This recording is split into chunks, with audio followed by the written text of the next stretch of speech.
Hi, good evening, everyone. I'm performance coach Anuradha, and today we are all going to discuss about various leadership styles and which one to adapt as per the situation we are in.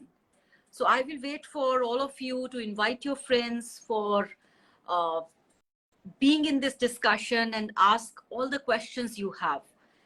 And before I start, let me thank Joshua for having me on this amazing platform where we have audience from more than 10 countries and everyone is committed to entrepreneurship. And entrepreneurship, friends, is all about having a vision, an idea, a purpose so that we can all connect and work on a purpose larger than us, larger than the leader. So I will wait here for Joshua to do the flagship and have the friends on this forum. Thank you.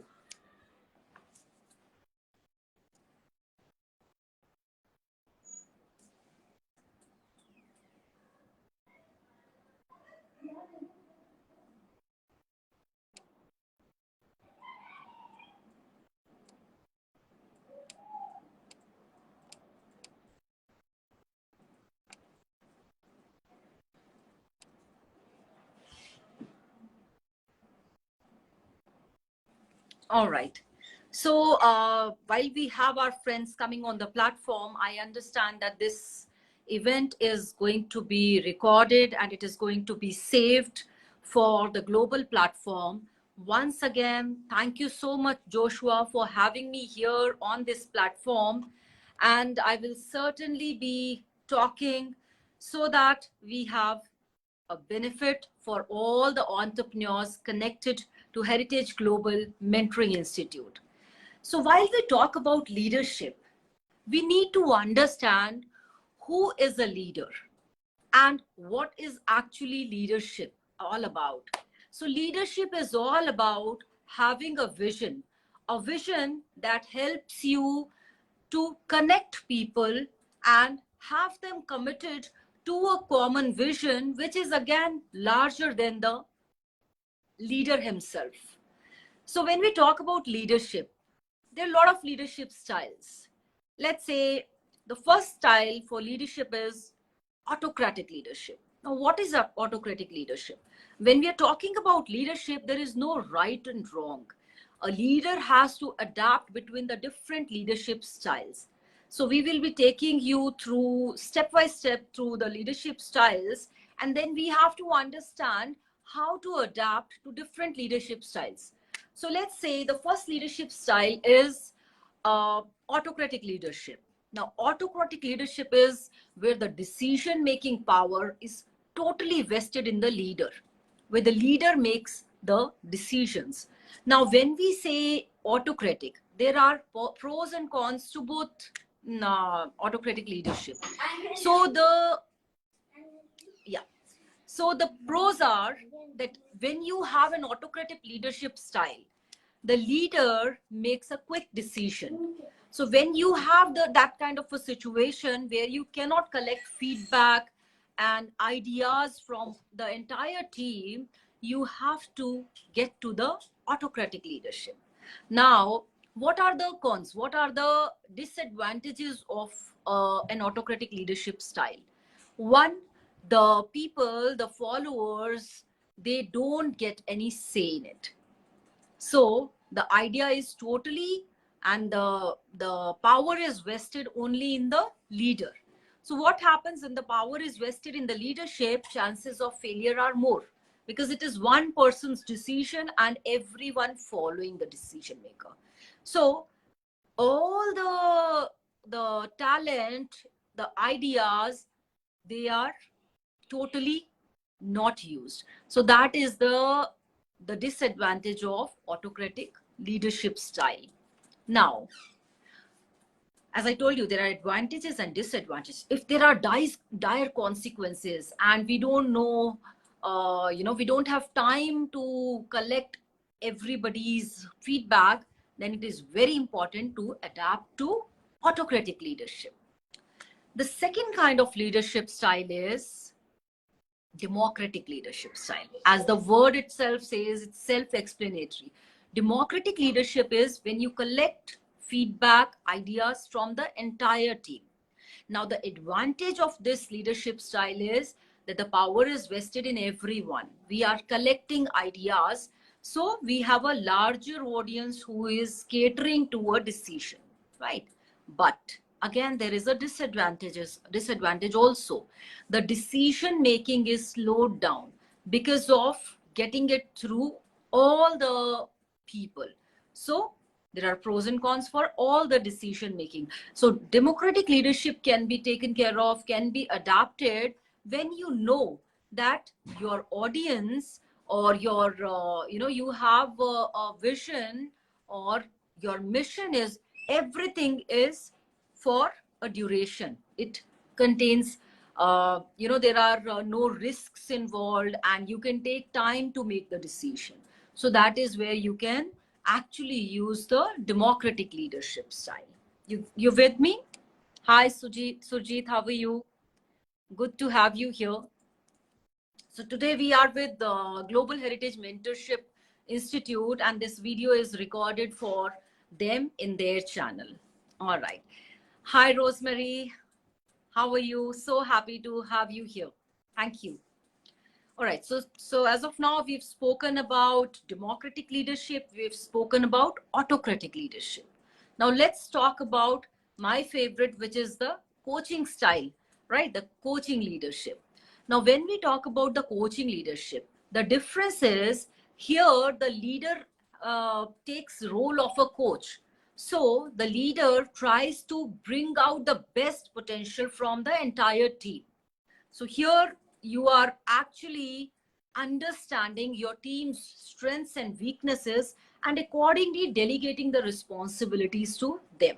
So this is called, yes, coaching style leadership. Now, the fourth kind of leadership here is the laissez-faire leadership. Now, when we talk about laissez-faire, it is mostly used when your team is creative, when you have enough time in hand to make sure that you are not pushing, you're not giving deadlines, because creativity is all about using the time and enjoying while you are creating something, innovation, right? So the creative team is never given deadlines. I want this to happen within this deadline. No, this cannot happen. So this is the laissez-faire leadership style. Now the fourth leadership style here comes, no, it's a fifth, right? So that is called the affiliative leadership style. Now, when we say affiliative leadership style, again, this leadership is when the leader is very close to the team, when the leadership knows in and out of the team, and then that is when they assign work and they expect results. So every leadership style has its own pros and cons, but the leader has to understand the original leadership style they have and how they can actually switch and adapt between the various leadership style. If you have to make a quick decision, you don't have time, you cannot go for, let's say, a collaborative approach there. You have to be autocratic leader there. Quick decision and everyone follows. This leadership style is also used when you have juniors in your team, when you know that you are the one on whom the accountability vests, right? Democratic is when you have seniors in your team, when you know that they are experienced and you can use their intellect, you can use their experience and exposure and make the best out of the opportunity and take care of your vision. So all the leadership styles are accordingly very, very important. Now we're talking about leadership styles. Let me also take you through the real characteristics of a leader. What are the characteristics of a real leader, right? There are bosses, there are businessmen. So we confuse between the authority as well as the or the leader. So a leader is somebody with a great vision, which is greater than the leader, right? So it's not about the leader, it is all about the vision. And the leader has to make sure that the vision is bought by the followers and taken forward with the same passion as the leader. That is the very, very, very important definition of leadership. Now, let's go on the characteristics. I've already given one hint. Would anybody like to tell me what are the characteristics of a good leader? I'm not sure if the comment section is open. Okay, let me see here. No, I don't know. All right. So the characteristics of a leader, the first characteristic is having a vision.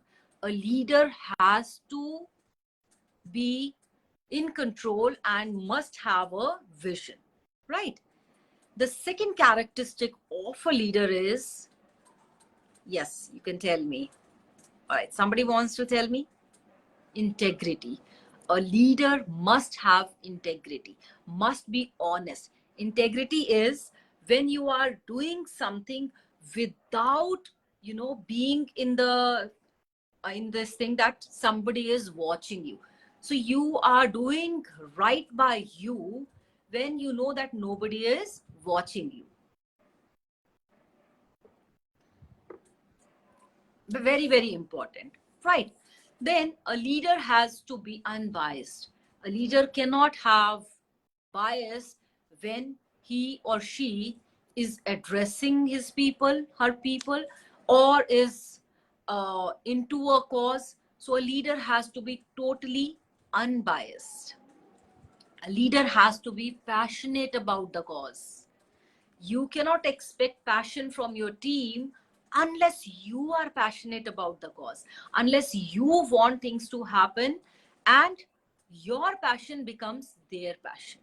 Your purpose becomes their purpose. Very, very important, my friends. Okay. All right. So a leader has to be innovative. Very, very important. If you have the same run of the mill ideas, sorry, you are not a leader. You are just another doer. So you have to make sure that there is passion, there is innovation, and you are convincing. People buy your ideas. You are unbiased. All right. Beautiful. Now, leadership can be a leadership of empathy. You are an empathetic person, right? So if you see, who are the global and most influential leaders? If you see Mahatma Gandhi, one of the most influential worldwide leader, Nelson Mandela, Martin Luther, Indira Gandhi, Oprah Winfrey. So these are a few. Bill Gates is another good leader. So if you start seeing their lives, you can actually derive so much from it. My friends, if you are not a leader yet, don't think leaders are born leaders. Leaders are actually made. And when we are saying leaders are made, it is not the opportunity they get. No. Even if you are in a mess, but you don't get messed up with all the mess around you. You make that mess your own message. If you sulk, if you think that, oh my God, I am in a problem, people are treating me like this, my life is a mess, I am finished, nothing happens. That is the end of your story.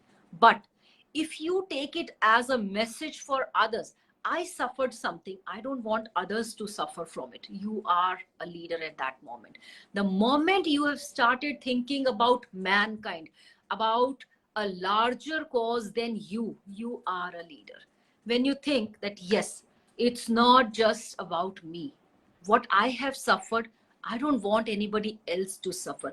That is the time, my friends, when you become a leader, when you have a cause, when you have a vision, when you have a why which is much, much larger than you.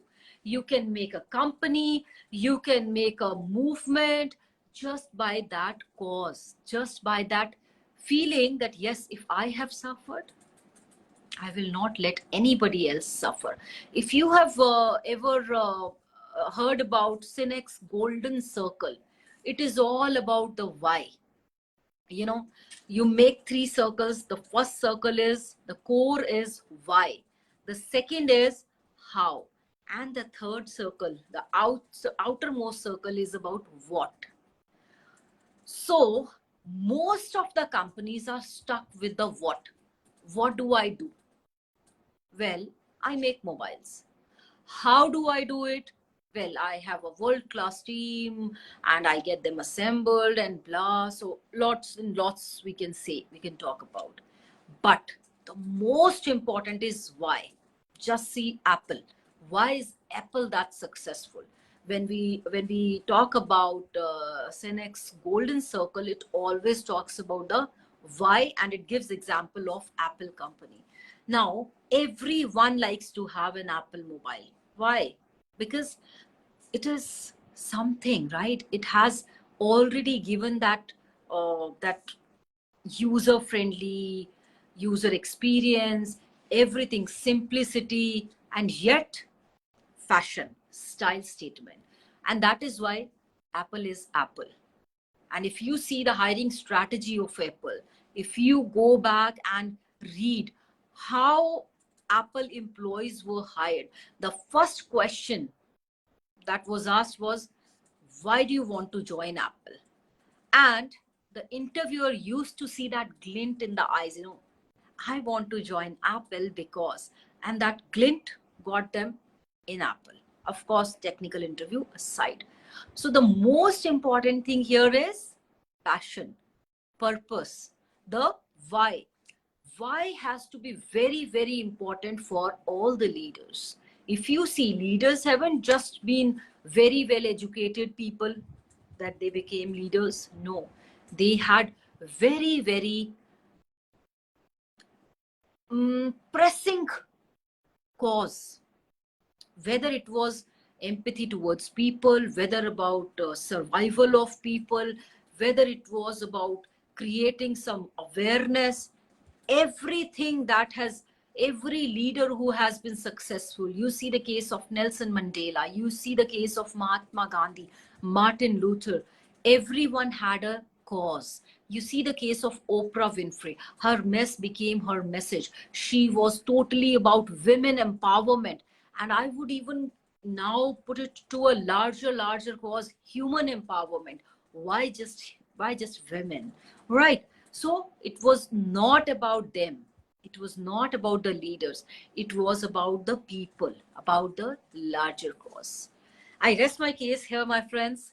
If you have any more questions for me, you can use the chat window, the comment window, write your comments, and I promise you I'm going to answer them. And I'm there for all of you. I understand it's late at night in India and people are busy with their dinners, and Nigeria. I don't know whether the audience are watching me or not. I can see it here, but thank you so much for having me here. And I would really, really love to talk further about the topic if I have some questions from your side. Thank you so much. All your comments will be answered. Good night, good evening. Have a great day. Thank you so much.